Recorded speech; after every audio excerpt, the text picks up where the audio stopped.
and the net result will be there will be increase in urine flow, there will be a change in urinary pH, and also the ionic composition of the urine and blood will also change.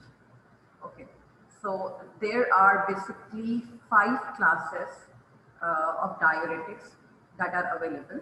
The first one is thiazide diuretics. It also includes thiazide-like diuretics. There is a difference of a ring, means there is a structural difference that exists. Okay, the second one is loop diuretics.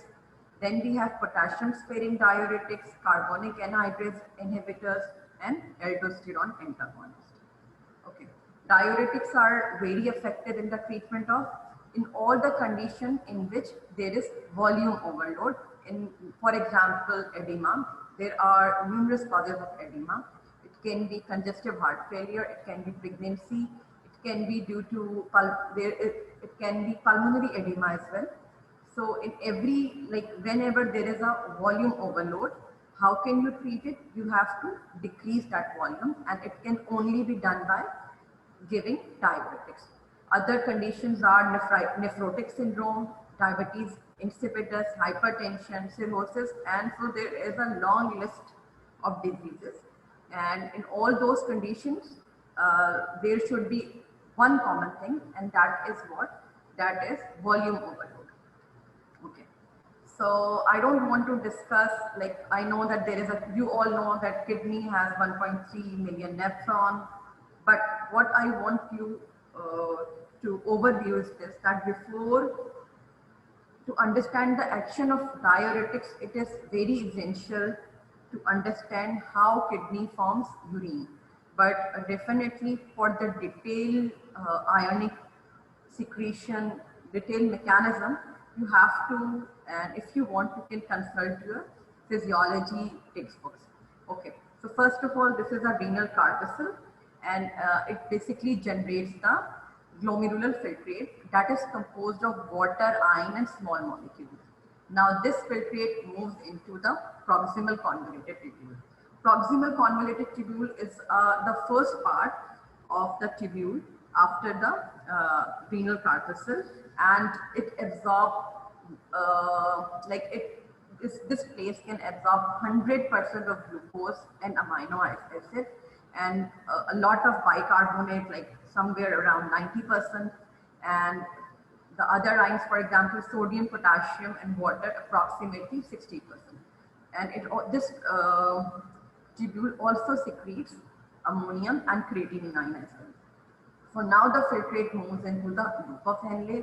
Now there is a difference between thin descending loop of Henle and thin and thick ascending loop of Henle, right? So thin ascending loop of Henle can absorb water. Relatively, it is water permeable, and later it can also absorb ions, for example, sodium and chloride. But when we talk about thick ascending loop of Henle, it is comparatively impermeable to water. Now the filtrate moves upward and moves into distal convoluted tubule, where the absorption of sodium and chloride takes place. The last part is collecting duct, in which again the reabsorption of sodium chloride and water takes place. Also there is a secretion of ammonium, hydrogen ions, and potassium. Okay, according to the efficacy, Beta, I think I cannot take the questions in between. If you have any queries, you can ask later, Beta. Okay, so according to the efficacy, we also divide diuretics into highly effective, which is also known as high ceiling diuretics, that includes loop diuretics, mid effective diuretics that include thiazide diuretics, low effective diuretics that includes potassium sparing and carbonic anhydrase inhibitor.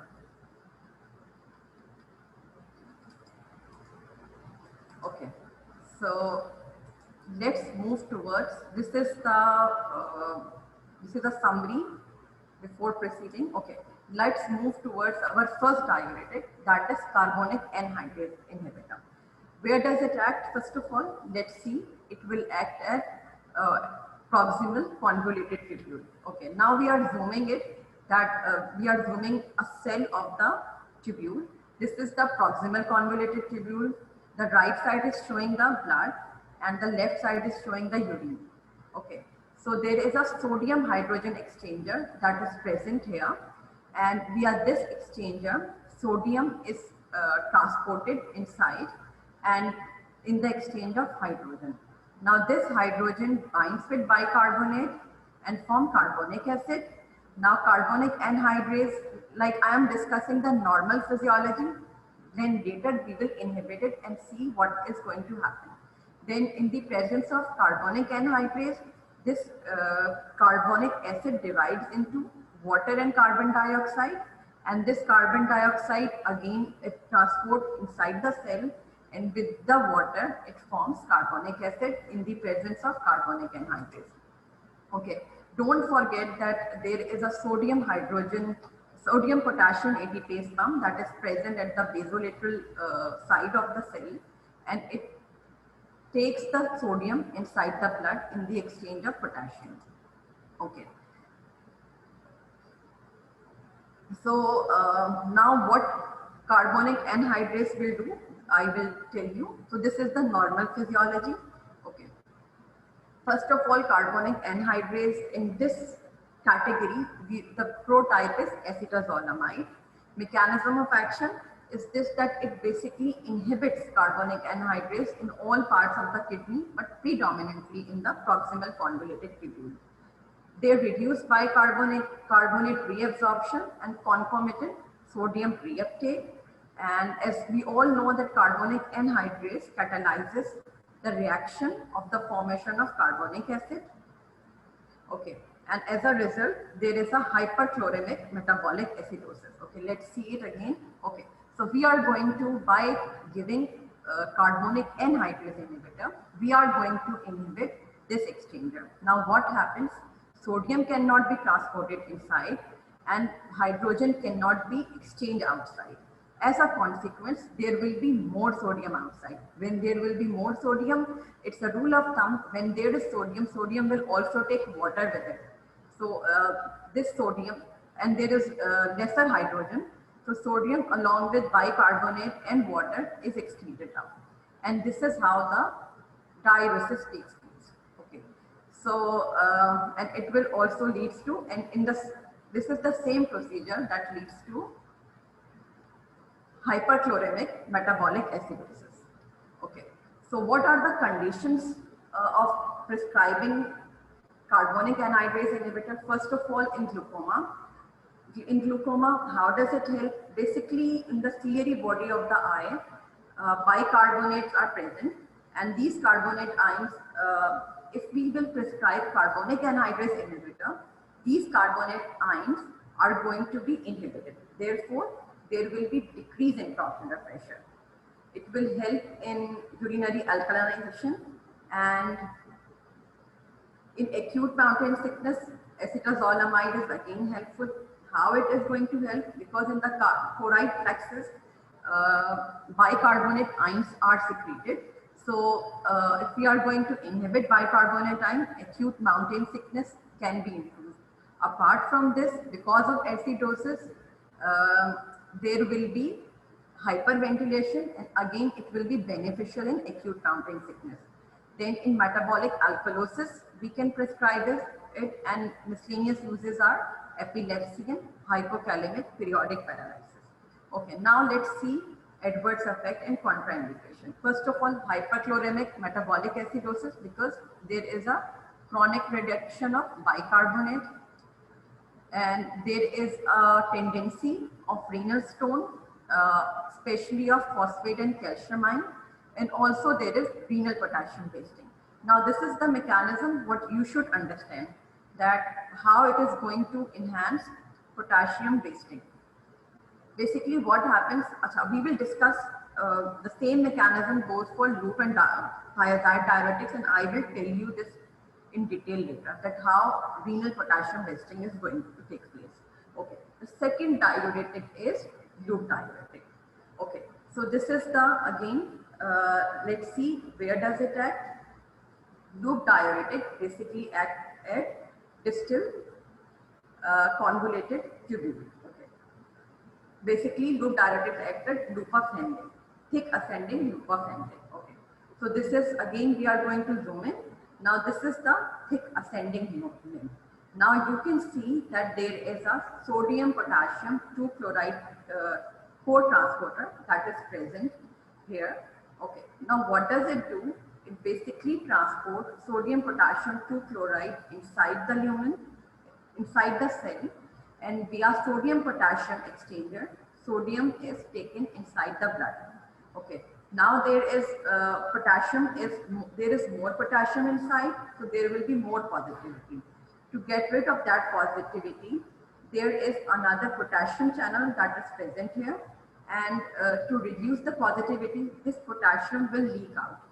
Now to balance the positivity, magnesium and calcium, these ions are reabsorbed inside the cell and later inside the blood. So what is the net consequences? Sodium potassium 2 chloride will also be absorbed, and magnesium and calcium are also reabsorbed. So if we are going to inhibit sodium potassium 2 chloride, let's see what is going to happen. So we are going to inhibit sodium potassium 2 chloride. Okay, as a result, sodium, potassium and 2 chloride will not absorb, and there will be more sodium, potassium and 2 chloride outside. ठीक है, एक तो ये हो गया. Okay, and there will be, as there is lesser potassium inside, so this potassium will not leak outside, so there will be no magnesium and calcium inside. Okay, so it means that loop diuretics has a potential to cause hypokalemia and hypomagnesia. Okay.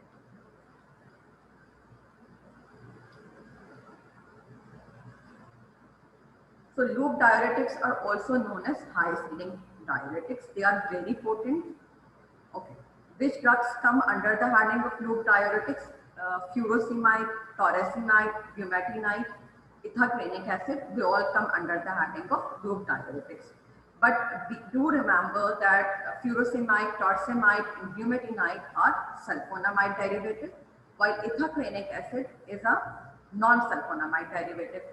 Why this thing is very important?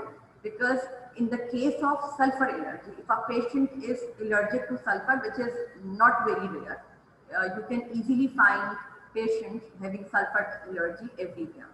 So in those cases, you have to avoid these drugs. Ithaclinic acid is the only agent that is not sulfonamide derivative and that can easily be given. So loop diuretics, what is the mechanism? We have already seen it. That loop diuretics should be excreted into the lumen, and it is inhibiting sodium potassium 2 chloride syncoter, and as a result it will significantly increases the excretion of sodium potassium chloride. Okay, and so there is an osmotic gradient as well, so there will be increased water excretion. Whenever sodium leaves some place, it always try to take water, and we have discussed it as well that calcium and magnesium are also excluded as well. And diuresis can occur within 5 minutes IV and 30 minutes of oral administration. So why it is very important in all the cases of emergency, like whether there is hypertensive emergency, whether there is acute heart failure, whether there is any edema, in all those cases, loop diuretics is the first drug that we usually prescribe. Usually in the emergencies, in OPDs, everywhere, usually furosemide comes with the name of Lasix, which is very famous in all the emergency conditions. Okay, interaction क्या होता है कि अच्छा, one thing more what I want to discuss here. Okay, concomitant use with aminoglycoside or cisplatin increase the risk of nephrotoxicity and ototoxicity. Now let's see why it causes ototoxicity. Okay, in the ear, sodium potassium 2 chloride channels are also there. As loop diuretics inhibit this co-transporter, so it will also affect the co-transporter that is present in the ear, and as a consequence, it can affect and it can cause ototoxicity. Similarly, Prostaglandins are very important. So NSAID basically reduce the effect of diuretics. NSAID is a very commonly prescribed drug, like everyone is taking it, and diuretics as well. So their interaction should be ideally avoided. Okay, indications in congestive heart failure, pulmonary edema, edema due to any of the causes, hypercalcemia because it has the potential to cause hypocalcemia. In those conditions as well, in severe hypertension, in forced diuresis. So in every condition in which we need forced diuresis, in all those conditions, we should ideally prescribe loop diuretics, but usually it is not prescribed for a long-term use, but rather for emergency use. Then comes the thiazide diuretics. Thiazide diuretics comes under the heading of moderate. They have a moderate efficacy and they are widely and commonly prescribed diuretics that is given for numerous conditions. Where does thiazide diuretics act? Thiazide diuretics basically act on distal convoluted tubule. Now let's see in detail what happens in the distal convoluted tubule normally. Now we are talking about the normal physiological process that is happening at distal convoluted tubule. As you can see, there is a cotransporter which is known as sodium chloride cotransporter, right? Okay. So the sodium and chloride is taken inside, and you can see this sodium potassium ATPase pump is present everywhere at the basolateral membrane. At every part of the tubule it is present, right? So all what you have to remember is this, that here there is sodium chloride cotransporter. Okay? So this transporter is going to transport sodium and chloride inside, and this sodium is later absorbed by sodium potassium ATPase.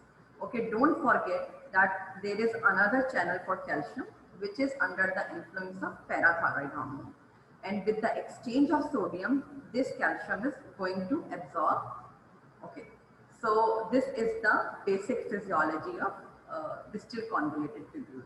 Now what happens again, we are going to prescribe thiazide diuretic, and thiazide diuretics are going to act and inhibit this channel. Now what is going to happen is this channel will be, this cotransporter will be inhibited, and therefore there will be lesser sodium absorption and there will be more sodium in the lumen. Okay. When there will be more lumen, sodium in the lumen, so therefore it will drag the water and it again cause diuresis. Okay? I think till now this thing is clear. Achha. One thing which is very important is this. Achha, is this that calcium, when we were discussing loop diuretics, we have discussed it that loop diuretics can cause hypocalcemia. But this thing is different with the thiazide diuretics. Why it is different? We will discuss it. Okay. Okay. Now the thiazide are the diuretics that have medium efficacy. Hydrochlorothiazide is the prodrug. The other drugs are chlorothiazide, bendroflumethiazide, chlorthalidone, metolazone, and dopamine. They all are sulfonamide derivatives, so please remember that they have a potential to cause allergic reactions. Okay. What is the mechanism of action?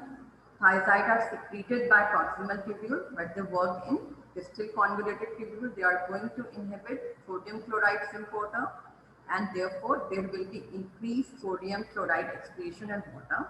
These agents reduce excretion of calcium in both proximal convoluted tubule and distal convoluted tubule. Now this is something which is very important, because when we think that when we are going to inhibit it, so why calcium can reabsorb? This is a question that click in your mind.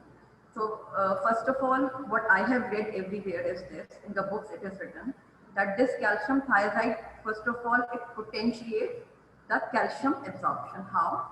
We are going to inhibit this channel, this symporter, but later there are lots of channels through which sodium can be absorbed.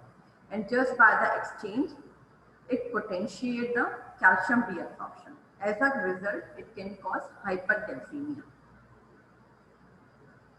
Okay, so let's see how it affects on electrolyte. It basically increases sodium and chloride excretion, and it also called hypokalemic metabolic alkalosis.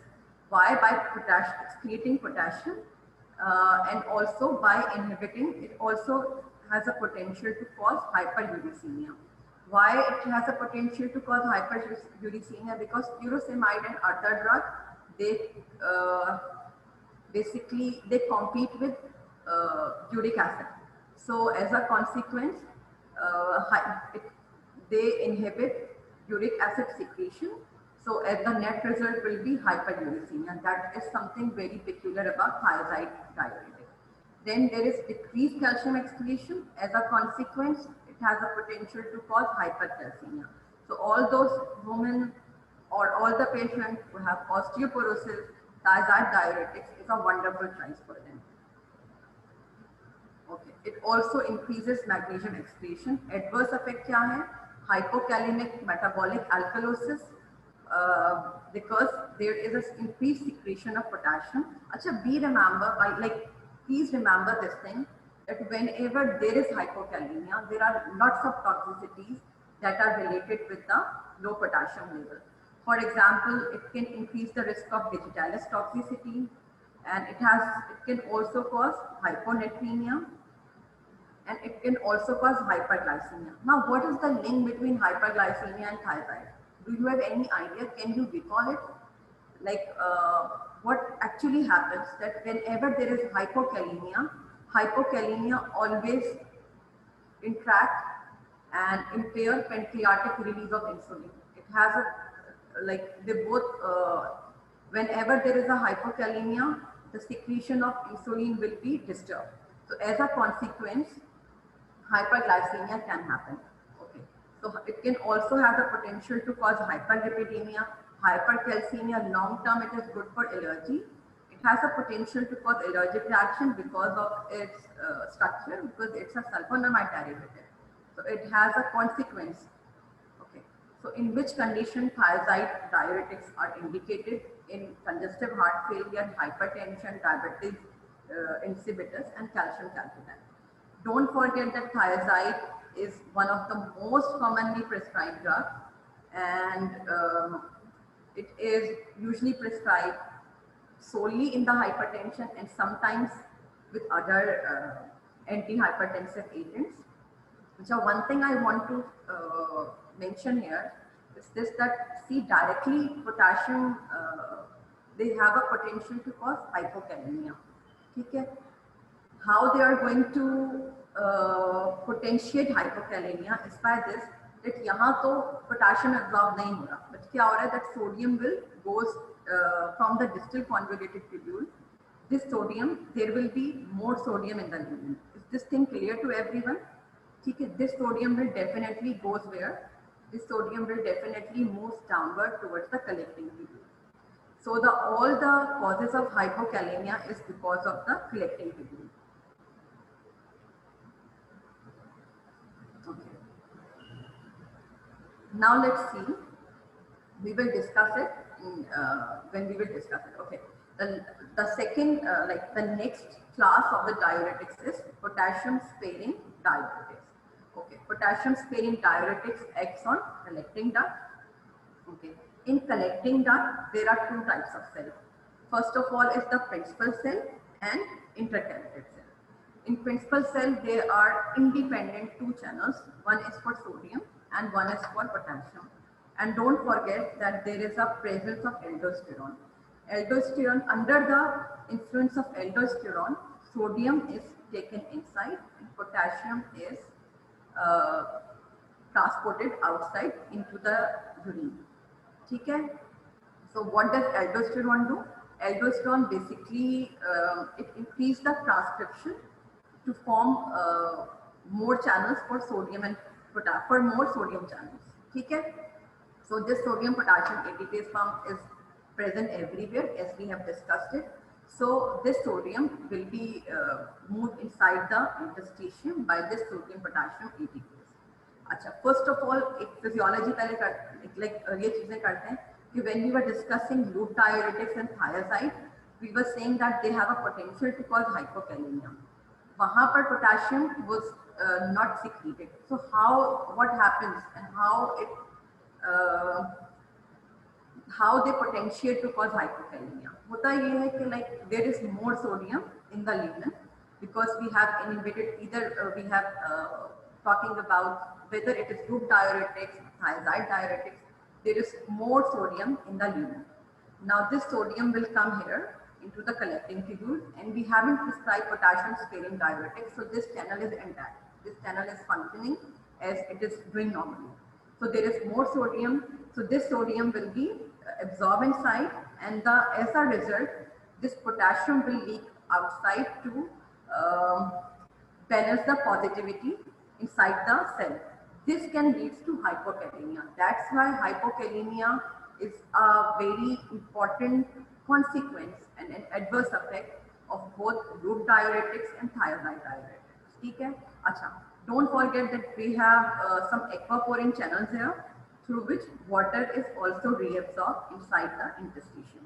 Okay, then we have intercalated cells that secrete hydrogen ions.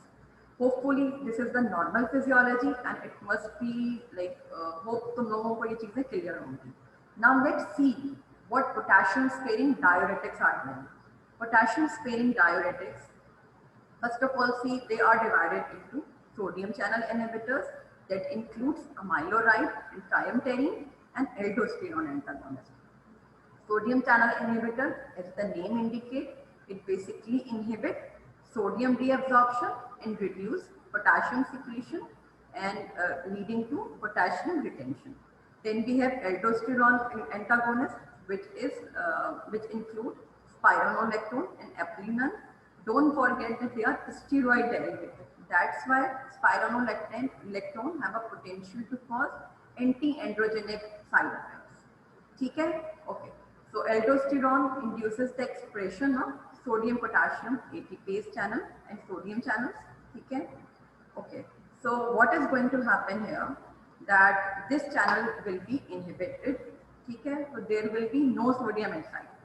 When there is no sodium inside, there will be more sodium outside, okay, which leads to diuresis. Now what happens to potassium? Potassium will also inhibit it and it leads to sparing of the potassium that can cause hyperkalemia.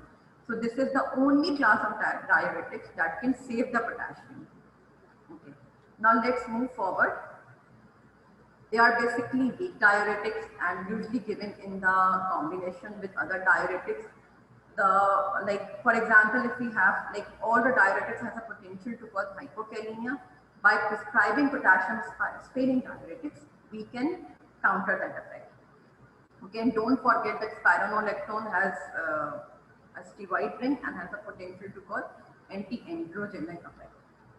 Okay, hyperkalemia, and whenever the potassium is impaired, there is a risk of arrhythmias as well. Okay. Then comes the osmotic diuretics. Osmotic diuretics, as the name indicates, they literally work around osmosis. So the prototype is mannitol, the other drugs, but they are rarely used are Ginkgo, glycerin and isosorbide. So what does it do? It actually follows the principle of osmosis. Like what is the principle of osmosis? Water always flows from the higher concentration to the lower concentration. Is this the basic principle of osmosis? It is. So what happens that mannitol increases the osmolality and it will attract and grab the water. So that's why just the water will be dried inside the lumen. Okay. So where osmotic diuretic act, it basically acts on proximal convoluted tubule and collecting duct. Acha. One thing which is very important that metabolized, that mannitol is not absorbed and not metabolized in the body. So it is just given and it is excreted as it is, approximately as it is. Okay. So it increases the osmotic pressure and hence increase the excretion of water and electrolytes like sodium, potassium, calcium, magnesium and bicarbonate. Okay. Mannitol can also reduce brain volume and intracranial pressure. So the indication, it can be given in glaucoma, in brain edema. Okay, so adverse effect क्या होंगे कि for example it is grabbing the water, so there will be more water in the lumen initially. Then later what happens? There will be the removal of water from the intracellular compartment, and initially there is an increased risk of plasma volume. There is an initial increase of plasma volume, which is potentially dangerous in certain conditions like heart failure and pulmonary edema. Plus, initially it can also cause hyponatremia. But later क्या होगा कि water तो excrete out हो गया. Later क्या होगा? There will be hypovolemia and hypernatremia inside because there is no water. So and there is only sodium, which is quite dangerous. Then it also has a potential to cause hypersensitivity reaction, vein thrombosis, hyperglycemia, and glycosemia. Okay, so this is the lecture of diuretics. If you have any questions now, you can ask right now. Otherwise, I have few more slides that will only conclude and further compare the diuretics. First of all, we have carbonic anhydrase. In which conditions we can use it? In mounting sickness and Meniere's disease. ठीक है, क्यों? Because inside, they both secretes bicarbonate ion. ठीक है, that's why carbonic anhydrase can be given. Thiazide and thiazide-like diuretics can be given in nephrolithiasis due to calcium stones. ठीक है, loop diuretics can be given in hypercalcemia. Don't forget, loop diuretics causes hypocalcemia. So all those conditions in which calcium levels are high, you can prescribe loop diuretics. ठीक है, thiazide-like diuretics is an ideal choice for elderly patients who have comparatively they are more prone to develop osteoporosis. So in those conditions, there is hypocalcemia, and thiazide potentiate calcium absorption. Potassium-sparing diuretics, digoxin has a potential, so you can prescribe it with digoxin.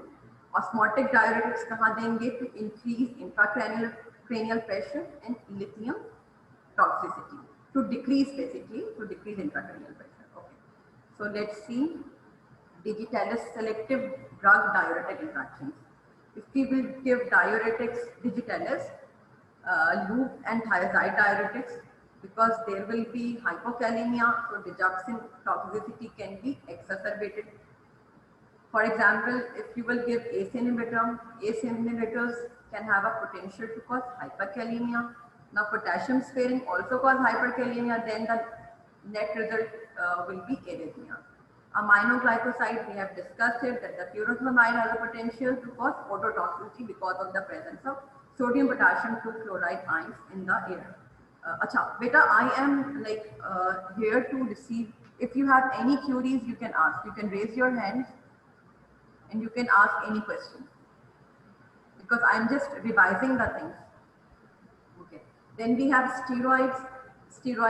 Lupin, if you will prescribe it with lupin thiazide diuretics, so there is a potential to cause severe hypokalemia. Okay.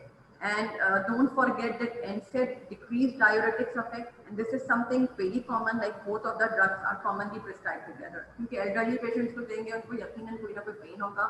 So in those conditions, they should be avoided. Ideally, they should be avoided. Okay. This is the summary of everything. Okay. Should we discuss it? Okay, let's discuss it. Okay. So first of all, let's discuss thiazide. Thiazide, what are the main drugs in thiazide? There is a long list of drugs.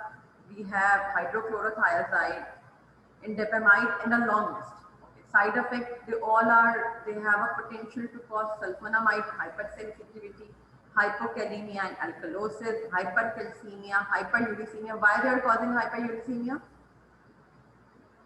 Can somebody answer it? Can you recall this?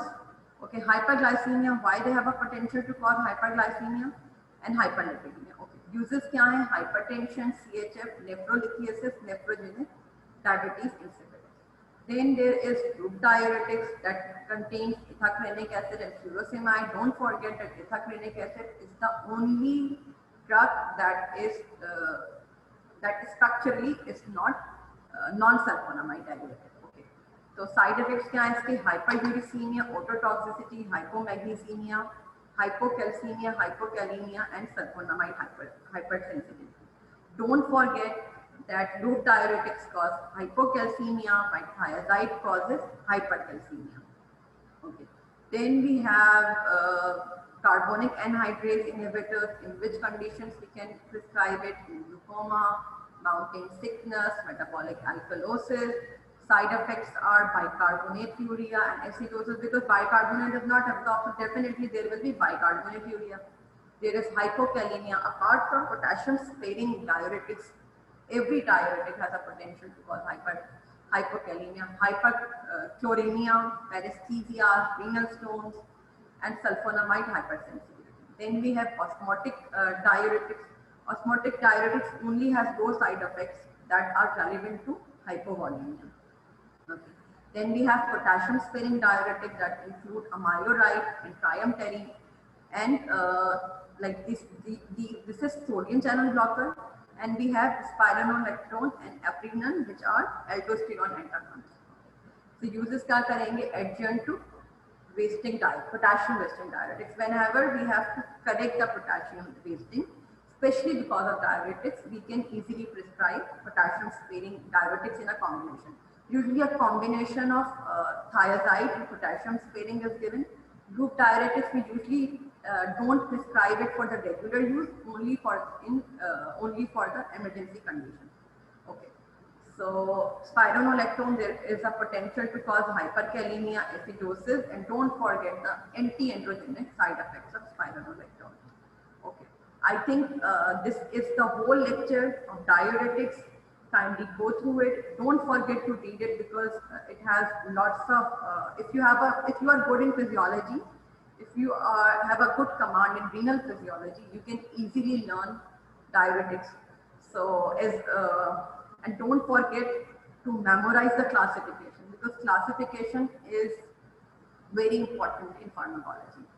If you will forget everything just by memorizing classification,